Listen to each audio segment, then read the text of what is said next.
اهلا بيكم في حلقه جديده في قناه ديجول. بنعمه ربنا هنكمل مع بعض سلسله تاريخ بطاركه كنيستنا القبطيه.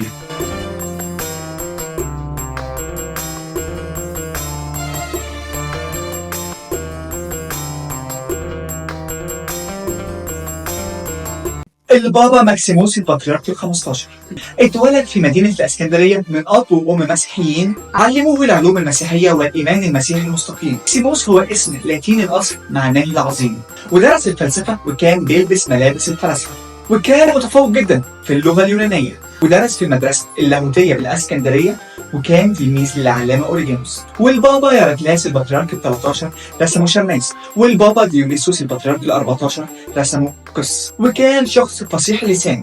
فعينه البابا ديونيسوس البطريرك ال14 واعظ على الكنيسة، وكان بيخدم الشعب بكل أمانة، وكان هو الكاهن الوحيد المصاحب للبابا ديونيسوس البطريرك رقم 14، ومعاه 3 شمامسة وحكمته قدام إميليانوس نائب الإمبراطور وحاكم الإسكندرية.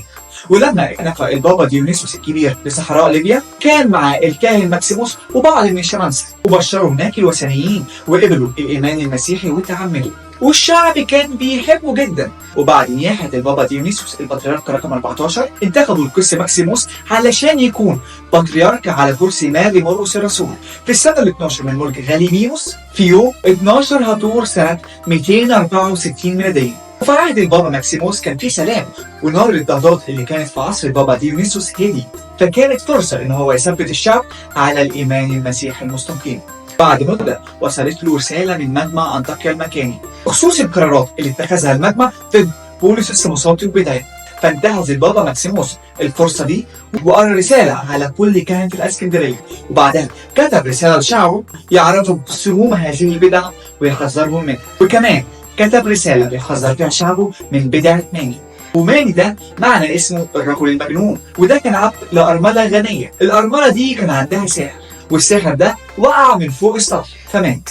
فالأرملة اشترت العبد ماني وعلمته في المكتبة، ولما كبر ادت له كتب الساحر، فلما قراها اتعلم منها السحر وابتدى ينشر بدعته في بلاد فارس. وماني حاول ان هو يوفق ديانة تجمع ما بين الديانات الفارسية والبوذية والتعاليم المسيحية. وكمان ماني ادعى ان هو البراكليت، وان في الهين، اله للخير ومسكنه النور، واله للشر وده مسكنه الظلمة. انتشرت بدعته جدا، وتلاميذه لقبوه باسم ماني الحي كنوع من التكريم. فالبابا ماكسيموس البطريرك ال15 كتب رسالة بيحذر فيها شعبه من بدعة ماني، وقال ان احنا بنعبد الله الواحد مصدر الخير ومنبع النور، وان الشيطان هو اللي مكانه الظلمة.